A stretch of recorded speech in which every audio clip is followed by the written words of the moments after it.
मजबूरी है ना। कोरंगी के सरकारी अस्पताल में तैनात additional medical superintendent doctor Farrukh शेर खान के बारे में सरेआम की टीम को एक अरसे से जिनसी हरासगी की मुतअद्दिद शिकायत मौसूल हो रही थी, लेकिन इन शिकायत में कोई ऐसी बात हमारे हाथ नहीं आ रही थी जिसे हम पाया सबूत तक पहुंचाकर 19वें ग्रेड के इस सीनियर तरीन डॉक्टर के खिलाफ कोई कार्रवाई कर सकते। सिंध गवर्नमेंट कोरंगी अस्पताल के इस एडिशनल मेडिकल सुपरिटेंडेंट के खिलाफ महकमा सेहत में मुतअद्दिद खवातीन ने जिनसी तौर पर हरासा किए जाने की कई तहरीरी शिकायत भी दर्ज करवा रखी थीं और इन साहिब के खिलाफ अपने घर की मुलाजमा से ज्यादती का भी एक मुकदमा दर्ज था, जिस पर ये कई महीने की जेल काट कर आए थे और इन दिनों जमानत पर थे। हैरानी की बात यह है कि एक ऐसा शख्स ज्यादती के एक केस में जमानत पर रिहा होने के बावजूद एक सरकारी अस्पताल में अहम तरीन ओहदे पर फाइज था, जिस पर खवातीन को जिनसी तौर पर हरासा करने के भी मुतअद्दिद इल्जामात महकमे के पास तहरीरी शक्ल में मौजूद थे। इस सब के बावजूद मसीहा के रूप में यह जिनसी भेड़िया कोरंगी के सरकारी अस्पताल में हर औरत को नोचने की कोशिश करता था। इसके खिलाफ शिकायत के अंबार में हमारे पास एक नई शिकायत का इजाफा हुआ और अब की बार हमें इस 19वें ग्रेड के सरकारी अफसर के करतूत बेनकाब होने की कुछ उम्मीद दिखाई देने लगी।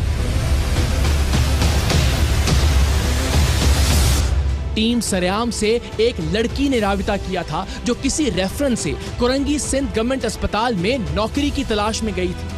नौकरी की तलाश में आई इस लड़की की भिनक किसी तरह अस्पताल के additional medical superintendent doctor Farrukh को पड़ गई। उसने फिलफौर लड़की को अपने कमरे में बुलाया और बाद में आकर अकेले में उससे मिलने का कहा। लड़की इत्तेफाकन चंद ही रोज पहले सरेआम का वो प्रोग्राम देख चुकी थी जिसमें एक निजी कंपनी का मालिक नौकरी देने का झांसा देकर मजबूर और लाचार लड़कियों का जिनसी इस्तेहसाल करता था। उसे एडिशनल मेडिकल सुपरिटेंडेंट की गुफ्तगू और उसके रवैये से कुछ ऐसी ही मशकूक बू आई।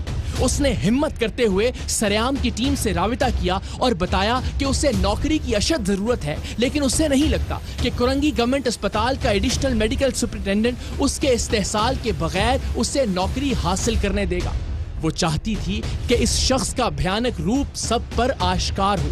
सो हमने उसे इस नाम निहाद मसीहा से मिलने और मुलाकात में हमारा फराहम करदा खुफिया कैमरा साथ ले जाने का कहा। लड़की ने ऐसा ही किया।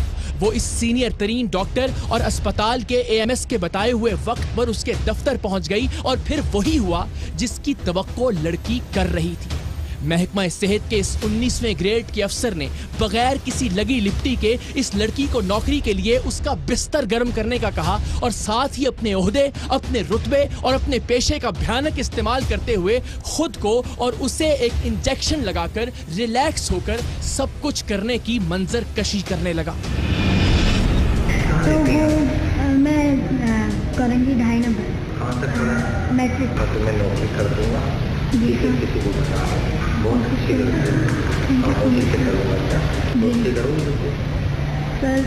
सर मेरी मजबूरी है ना। तुम्हें दोस्त करता हूँ, ठीक है? अलग फोन पे एक दूसरे से रास्ते में रहेंगे। मेरी जॉब कर रही मैं कर दूंगा, मैंने आपको मना करा नहीं सर। मैं किसी को भी वादा नहीं करता, ठीक है? मैं इंजेक्शन लगा के आराम से तुम भी मिले, मैं भी मिले, मैं तुम्हें जॉब के लिए बुला लूँगा। इंटरेस्ट से नौकरी करना है, किसी को नहीं बताना, चुपके चुपके बाहर। सिंध के इस बड़े सरकारी अस्पताल के बड़े डॉक्टर की ये गुफ्तगू हुई इस शख्स के खिलाफ बतौर सबूत काफी थी, लेकिन इसने सिर्फ इसी पर इक्तफा नहीं किया। सिंध गवर्नमेंट अस्पताल कोरंगी में अपने दफ्तर में इसने निहायत दीदा दलेरी से उठकर ना करती लड़की को अपने बाजुओं में जकड़ लिया। नहीं सर ऐसा मत करें। कोरंगी गवर्नमेंट अस्पताल के इस एडिशनल मेडिकल सुपरिटेंडेंट ने नौकरी के लिए आने वाली और अपनी मजबूरी बताने वाली इस लड़की से जबरदस्ती बोसो कनार भी किया। याद रहे ये सब कुछ सिंध के सरकारी अस्पताल में इस एएमएस के दफ्तर के अंदर हो रहा था। मुझे तुम पहले लुक में अच्छी लगी, जब तुम पीले कपड़ा हो तभी तुम्हें पलटा था। ये लड़की अच्छी है, शरीफ है, इससे दोस्ती कर लूँगा, मेरा भी काम हो जाएगा।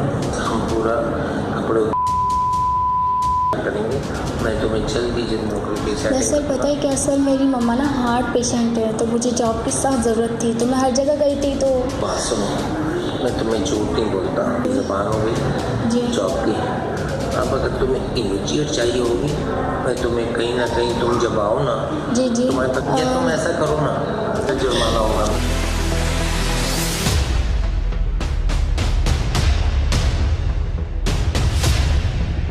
वो सीनियर तरीन डॉक्टर जिस पर घर की मुलाजमा से ज्यादती का मुकदमा दर्ज था, जिसके खिलाफ खवातीन डॉक्टर्स और खवातीन मरीजों की जानिब से जिनसी तौर पर हरासा किए जाने के तहरीरी इल्जामात हमारे पास भी मौजूद थे, अस्पताल इंतजामिया के पास भी और महकमा सेहत के पास भी।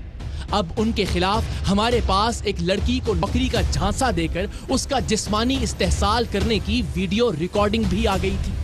पहली ही बाकायदा मुलाकात में वो लड़की को नौकरी के बदले जो जो कुछ करने और जैसे जैसे करने का कह रहे थे, उसे मुकम्मल तौर पर टीवी पर तो नशर किया जा ही नहीं सकता, वैसे भी उसे सुनकर अच्छा खासा इंसान सुन हो जाए। हमने ये वीडियो लेकर डॉक्टर साहब के पास सिंध गवर्नमेंट अस्पताल कोरंगी जाने का फैसला किया।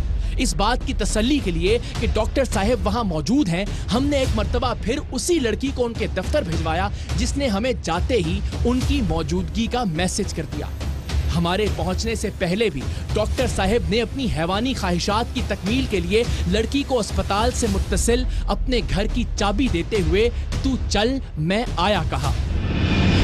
अभी तुम क्या कर रही हो? कुछ भी नहीं, बैठी हुई थी। ये चाबी लो, घर जी। खोलो, जी तुम्हारा अपना घर है तो देखो हमारी दोस्ती हो गई ना, इतना तो ख्याल करेंगे। तुम ऐसा करो, तुम चलो, मैं तुम्हारे पीछे पीछे आ रहा हूँ। डॉक्टर फर्रुख शेर नौकरी देने के बदले लड़की की इज्जत से खिलवाड़ की मंसूबाबंदी कर ही रहा था कि टीम सरेआम उसके दफ्तर में दाखिल हुई।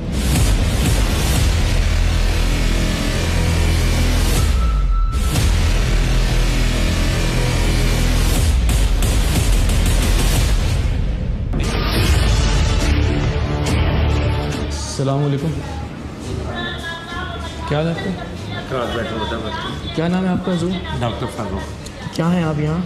Additional medical superintendent. AMS से यहाँ पे। इसकी जरा आवाज़ बंद करें। दुख और हैरानी की बात यह है कि चंद ही रोज पहले एक नौजवान लड़की को मुबैना तौर पर ज्यादती के बाद इंजेक्शन लगाकर कत्ल करने का इल्जाम भी इसी अस्पताल पर लगा था और उसकी इंक्वायरी में यह शख्स भी शामिल था।